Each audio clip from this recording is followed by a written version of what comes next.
সদ্য বিয়ে করেছেন ফুলকি ধারাবাহিকের শালিনী ও রোহিত। নানা পর্দায় নয়, বাস্তবে ৭ পাকে বাধা পড়েছে অভিষেক আর শার্লি মোদক। সদ্য হানিমুন সেরে ফিরেছেন এবং শার্লি ও রোহিতের সম্পর্ক শুটিং সেট থেকেই, তবে দুজনেই তা গোপন রেখেছিল। এর আগে রোহিতের সম্পর্ক ছিল দিয়া মুখোপাধ্যায়ের সাথে এবং সুরভি মল্লিকের সাথে।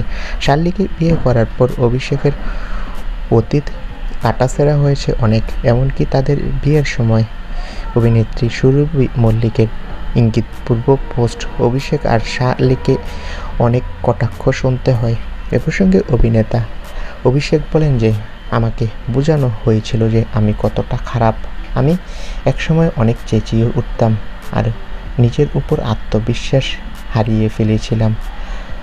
আর ও আমার জীবনে আসার পর, ওকে বিয়ে করার পর আমি আত্মবিশ্বাস ফিরে পেয়েছি, বুঝতে শিখেছি আমিও ভালো মানুষ। তো বন্ধুরা, অভিষেকের এই মন্তব্যে তোমাদের মতামত কি কমেন্ট করে জানাও। আর আমাদের চ্যানেলটি সাবস্ক্রাইব করে রাখো।